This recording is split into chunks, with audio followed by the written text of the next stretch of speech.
Salam alaikum wa rahmatullahi ta'ala wa barakatuh.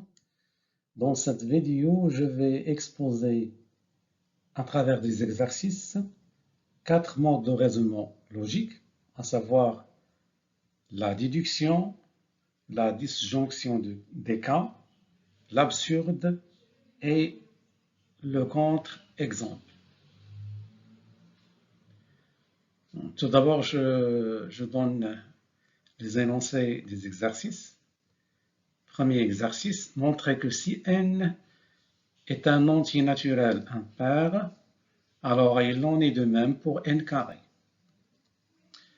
Exercice 2, montrer que quel que soit n appartenant à grand N, n carré moins n est pair. Exercice 3, montrer que quel que soit R appartient à Q, R carré est différent de 2. Et le dernier exercice, montrer que soit n appartient à n, montrer que l'implication n premier implique 2 à la puissance n moins 1 premier est fausse, mais sa réciproque est vraie. Alors, on va passer au corrigé des exercices. Le premier, montrer que si n est un entier impair, alors il en est de même pour n carré. On va utiliser un raisonnement appelé raisonnement par déduction, qui est basé sur la remarque ou bien l'observation suivante. Si P est une proposition vraie, et si l'implication P implique Q est vraie, alors on peut affirmer que Q est vrai. Bon, normalement, on va, lorsqu'on veut appliquer un raisonnement par déduction, c'est pour démontrer une implication P implique Q, on va partir de l'hypothèse P comme vraie, et par une série de déductions, on va arriver, les déductions, c'est-à-dire on va utiliser des implications, P implique Q1, Q1 implique Q2, jusqu'à ce que un certain Q indice N implique Q. Bon. Si toutes ces séries d'implications est vraie, alors on peut dire que la conclusion Q à laquelle on veut arriver est également vraie. Alors on va appliquer ce type de raisonnement pour résoudre le premier exercice. Bon, soit n un nombre impair, ça c'est l'hypothèse P. Alors nous avons une première déduction. Si n est impair, alors n égale à 2k plus 1 pour un certain k appartenant à n. Alors d'après, nous avons arrivé à une proposition n égale à 2k plus 1. Alors maintenant, on va passer à une autre proposition en utilisant une autre implication. Donc, on va donc élever n au carré. Ça va donner n carré égale à 2k plus 1 au carré. Bon, ici, il est égal à 4k carré plus 4k plus 1 en appliquant l'identité remarquable, très connue. Et après, on va factoriser le terme 4k carré plus 4k plus 1. Ça va donner 2 multiplié par 2k carré plus 2k plus 1. Alors, on va poser k' égale à 2k carré plus 2k, ce qui va donner k' égale à ce qui va donner n carré égale à 2k' plus 1, avec k' un entier.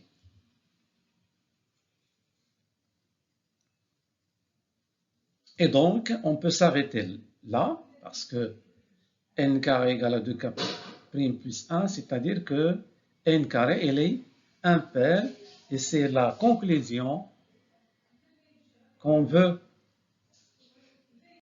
On passe à l'exercice 2. Montrer que quel que soit n appartenant à n, n carré moins n est pair. Ici, on va voir ce qu'on appelle un raisonnement par disjonction des cas. Bon, normalement, il est utilisable lorsqu'on veut démontrer un prédicat P de x défini sur la variable x qui appartient à un domaine E. C'est-à-dire, on veut démontrer, quel que soit x appartient à E, P de x est vrai. Alors, la proposition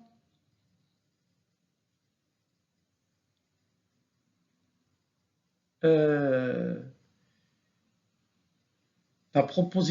être vraie ou fausse selon les valeurs attribuées à la variable. C'est-à-dire que, normalement, on va prendre l'ensemble E, d'accord? Et on le décompose en plusieurs sous-ensembles, disjoints normalement, c'est-à-dire que leur réunion égale à E et leur intersection 2 à 2 égale à l'ensemble vide. Alors, on va utiliser le raisonnement par disjonction des cas pour démontrer que, quel que soit n appartient à n, n carré moins n est pair. Voilà, donc soit n appartenant à n, déjà on sait que n carré moins n, c'est n fois n moins 1, et on voit qu'il y a deux cas possibles pour n. Le premier cas, si n est pair. Si n est pair, c'est-à-dire que n elle est égale à 2 fois k pour un certain k appartient à n. Et donc, n carré moins n, c'est n fois n moins 1, c'est 2k multiplié par n moins 1, donc on va factoriser par 2, c'est 2 fois, entre parenthèses, k fois n moins 1, qui est un nombre pair. Le deuxième cas, si n est impair, normalement c'est la négation de si n est pair, alors n moins 1 est pair. Si n est impair, alors n moins 1 elle est pair. Et donc, elle est de la forme n moins 1 égale à 2 k' pour un certain k' entier. D'où la valeur de n carré moins n, c'est-à-dire n fois n moins 1, elle est égale à n fois 2 k', elle est égale à 2 fois n k' qui est encore un nombre pair. On passe à l'exercice 3.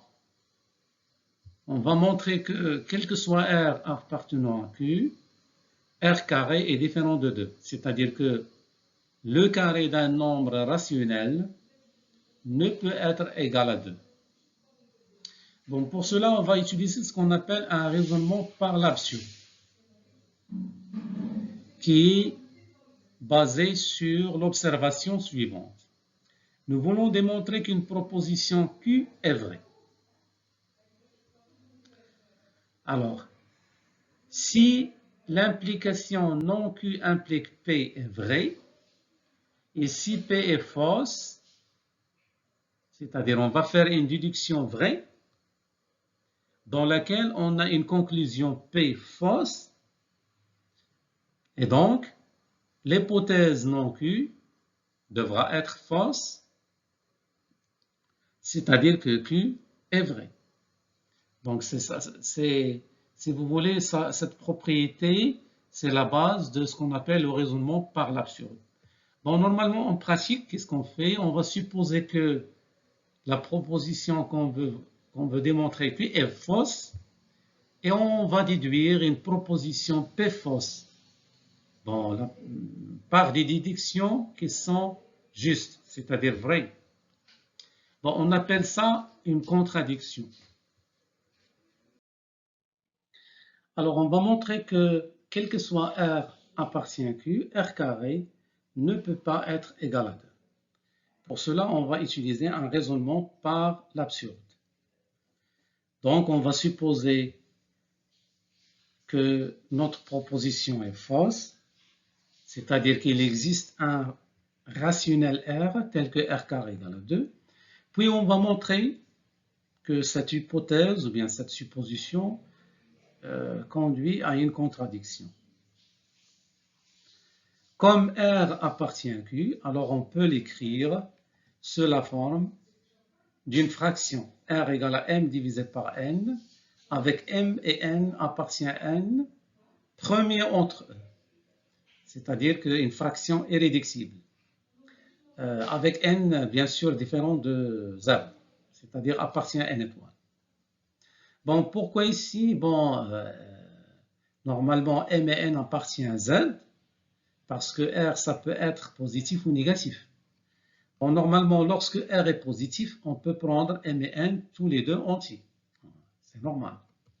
Si r est négatif, alors l'un des deux est négatif, normalement. Mais, sachant que moins r est positif, et connaissant que r et moins r ont tous les deux le même carré, on peut donc raisonner sur le nombre moins r, et dans ce cas, on va prendre m et n tous les deux entiers. Donc, on peut toujours supposer que m et n sont entiers. Donc, on va remplacer r carré par m sur n au carré égale à 2. Et donc, on aura la première implication, m carré égale à 2 fois n carré, c'est-à-dire que m carré est un nombre pair. Comme m carré est un nombre pair, alors nécessairement m est pair. Parce que si m est impair, son carré est impair. Donc, on peut dire que m égale à 2 fois k, avec un certain k appartenant à m. Alors maintenant, on va remplacer m par 2k dans cette égalité, m carré égale à 2n carré, ce qui donne 2n carré égale à 2k, le tout au carré, est égal à 4k au carré. Alors, en simplifiant par 2, on aura n carré égale à 2 fois k carré, ce qui montre que n est également pair. Alors, le fait que m et n soient tous les deux pairs, il est en contradiction, donc nous avons arrivé à une contradiction, avec le fait qu'ils sont premiers entre eux. Donc, notre hypothèse est fausse et sa négation est alors vraie. Alors, passons à l'exercice 4, le dernier.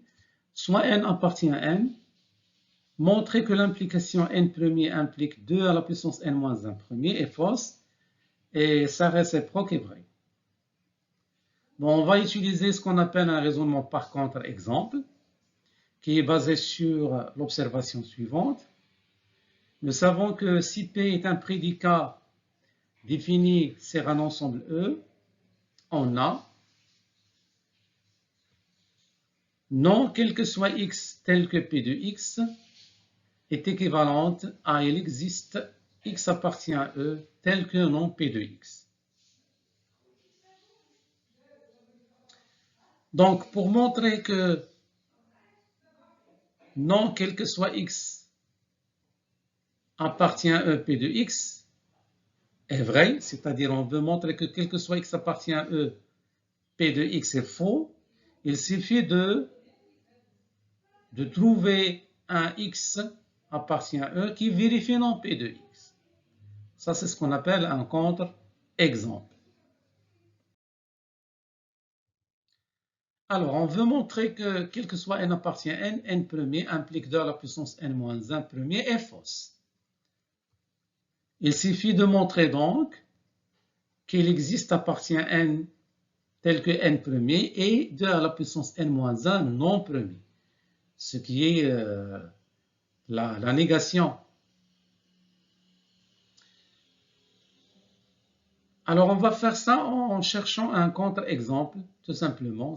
Il suffit de trouver un entier n qui vérifie ça et donc conclure que l'hypothèse, quel que soit n appartient à n, n premier implique 2 à la puissance n moins 1 premier est fausse. Alors, prenons n égale à 11. Donc, n est le premier, d'accord?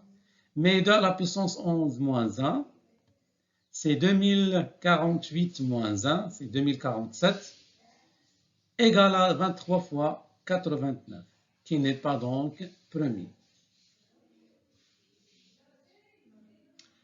Alors maintenant, on va démontrer que la négation de la proposition précédente est vraie. Prenons alors un entier n tel que 2 à la puissance n moins 1 soit premier et montrons que forcément l'entier n est premier. Alors, on va utiliser un raisonnement par l'absurde. Supposons que n n'est pas premier et essayons de trouver une contradiction. Alors, n n'est pas premier entraîne que n égale à x fois y. Bon, il faut prendre un nombre n tel que 2 à la puissance n moins 1 soit premier. Alors, si n n'est pas premier, c'est-à-dire n, c'est x fois y, avec x et y sont tous les deux supérieurs ou égal à 2. Bon, normalement, le cas n égale à 0, bon, n n'est pas premier, mais 2 à la puissance 0 moins 1, ça donne 1 moins 1, ça donne 0, n'est pas premier. Donc, on ne va pas considérer n égale à 0. n égale à 1, la même chose, 2 à la puissance 1 moins 1, ça donne 2 moins 1, ça donne 1, ce n'est pas premier. Alors, le nombre 2 et 3 sont déjà des nombres premiers et on a supposé que n est premier. Donc, le x et y, normalement, sont supérieurs ou égal, pardon, le n est supérieur ou égal à 4. Et donc, on a n n'est pas premier supérieur ou égal à 4, c'est-à-dire qu'elle est décomposable au moins en deux facteurs x, y, tous les deux supérieurs ou égal à 2. On aura donc 2 à la puissance n-1, c'est 2 à la puissance x fois y-1, c'est 2 à la puissance x, le tout à la puissance y-1, donc d'après les règles de calcul des puissances. Alors, si je pose 2 à la puissance x égale à a, on aura 2 à la puissance n-1, c'est a à la puissance y-1, c'est-à-dire c'est a à la puissance y moins 1 à la puissance y. Bon, nous avons une identité remarquable, bien connue. C'est a moins 1 multiplié par la somme de i égale à 0 jusqu'à y moins 1 de a à la puissance i. 1 plus a carré jusqu'à a à la puissance y moins 1. Alors, comme x est supérieur ou égal à 2, 2 à la puissance x qui est égal à a est supérieur ou égal à 4.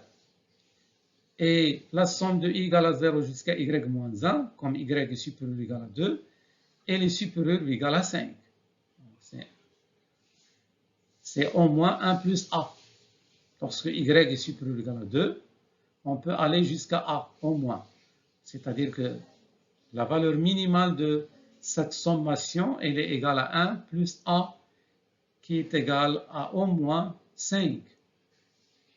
Donc 2 à la puissance x moins y, 2 à la puissance xy moins 1 n'est pas premier, car elle est décomposable en deux facteurs, tous les deux supérieurs ou égal à, un supérieur ou égal à 4 et l'autre supérieur ou égal à 5.